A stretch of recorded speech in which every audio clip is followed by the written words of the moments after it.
Hey guys, Prowl 1701 here. Today we're going to be reviewing The Nightmare Fair, one of the lost stories from the original Doctor Who season 23, which was, of course, was supposed to see the return of Michael Gough as the Celestial Toy Maker. And right off the bat, I do prefer the Celestial Toy Maker over this story by a considerable margin. It's been really hard getting ready for this review because I didn't dislike this story, but it's not one I'm going to go back and reread anytime soon. It does some interesting things, it does some not some interesting things. I like the Toy Maker. I watched the Celestial Toy Maker not long ago and very much enjoyed it, with the recons for the first three and the surviving episode 4. This was written, of course, back in the late 80s, early 90s. And the Sixth Doctor in it is very much the TV Sixth Doctor. He hasn't become the big finish Sixth Doctor. He's very much the arrogant, brash Sixth Doctor that we're familiar with the TV show, which is not really off-putting like it is in the TV show with Colin's sometimes theatrical acting. It's a lot more tolerable here in book form, even though he is very much the brash, arrogant Sixth Doctor. I don't like how the book refers to the Celestial Toy Maker as the Mandarin a lot. That's usually what it calls him, the Mandarin, the Mandarin, the Mandarin. Of course, I'm always thinking Marvel when I think of the Mandarin. But it kept putting me off because it didn't feel right. Only a handful of times is he actually referred to as the Toy Maker in this. And even less as the Celestial Toy Maker. It's usually the Mandarin, the Mandarin, the Mandarin, which I found off-putting. Now, I do like the style that this is written. One is told in third person, which I tend to prefer in Doctor Who. Although I recently read David Whittaker's Doctor Who and the Daleks, his version of that, which is told in first person from Ian's point of view. And that was really good. But I tend to prefer Doctor Who to be in third person. And I did enjoy that. And as I was reading the story, it has a humorous wit to me that as I was reading it, I was thinking, you know what, this is making me think of City of Death. It was kind of making me think of that Douglas Adams style of wit and humor and writing that I really like. You guys know I love City of Death and Shada and Hitchhiker's Guide to the Galaxy, stuff like that. And I couldn't remember who wrote it, so I double-checked real quick at the front, and I was like, it's Graham Williams, who, of course, co-wrote City of Death. And, I had always considered City of Death to be a lot of Douglas Adams in there. Because, it was easy to forget that it's not just a Douglas Adams story, City of Death. That it is a collaboration. Because it does feel like a Douglas Adams story. But reading this, I start to wonder if Graham Williams also had a similar sense of humor and style of wit that Douglas had. And maybe that's why City of Death turned out good. So I wonder how much of City of Death is Graham Williams as much as it is also Douglas Adams, because it has that similar style of wit and wording that City of Death has and that the Hitchhiker's Guide novels also have. So that was interesting to me. There's several instances in there. The one that pops in my mind is when the Dr. Perry and another guy who's in the story, Kevin, they all kind of run, they all stop suddenly, and it's like, Kevin stops suddenly to keep from running into Perry. Perry stops suddenly to keep from running into the Doctor, who stops suddenly because he heard. It's the way it's worded is funny. It's that clever, witty wording. If you've read The Hitchhiker's Guide to the Galaxy, you know what I'm talking about. That, again, makes me wonder how much of City of Death is Graham and how much of it's Douglas.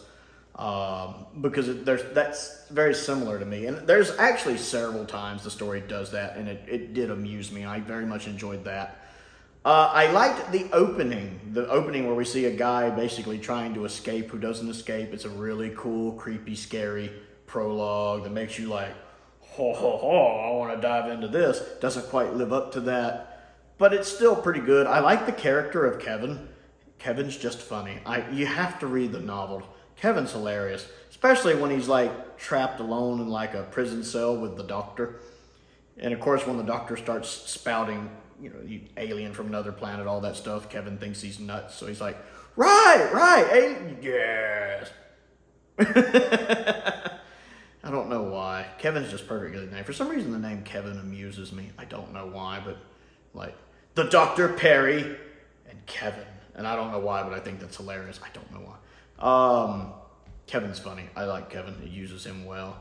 The Celestial Toy Maker is good in this. Anytime he's anytime he's got dialogue in the book, I'm definitely picturing it in Michael Goff's voice from like the Toy Maker, and that's perfect. I love me some Michael Goff. The ending is a bit anticlimactic because much like in Celestial Toy Maker, the Toy Maker and the Doctor play a game at the end, but I find the game they play to be very anticlimactic. It does do a couple neat things, but overall I find it a bit of a letdown compared to the Toy Maker. Now the end, the Doctor kind of imprisons the Toy Maker in a really clever way that I like, and I thought that was neat because you're like, ooh, how's the Toy Maker gonna ever get out of that? That's pretty cool. I'm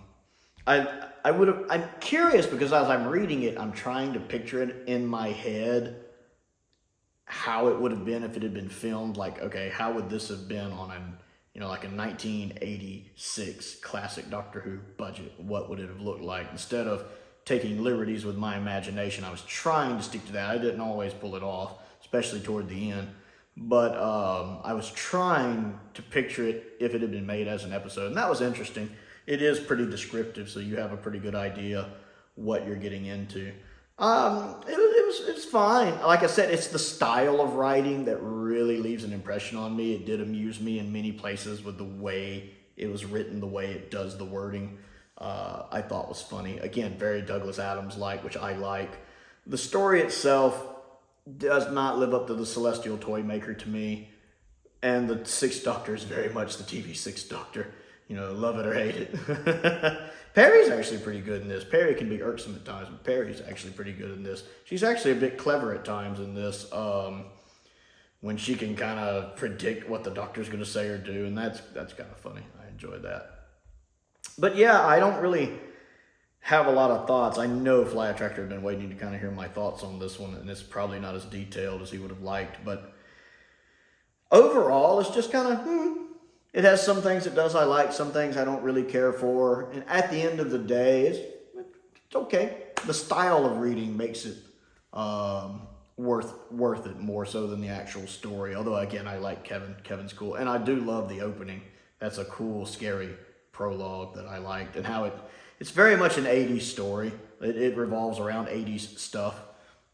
So if you want a nice slice of 80s, there you go. It is an interesting sneak peek at, or kind of interesting look into kind of, what they were maybe going for with season 23 with one of the stories. And that's always nice to see. So The Nightmare Fair, have you read it? What do you think of it? Do you wish you had seen it on TV? Or are you happy we got Trial instead? Comment down below and let me know. I want to give a shout out to the Fly Attractor, as I do appreciate him sending me this. I had been wanting to read some of the Lost 23, so I was very excited about that. And I did enjoy my read through of it. If there's anything you would like to send me, my P.O. Box is down in the description below. If there's anything you want me to look at and review. I also have a Patreon if you would like to support me that way. That does help me keep the bills paid around here.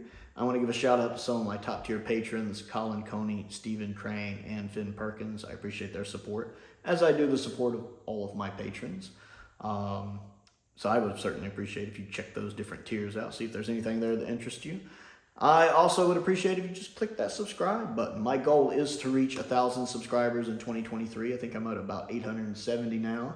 So I am slowly getting there, and I would appreciate that if you enjoy my content. Don't forget to click that thumbs up button as well. That helps me out.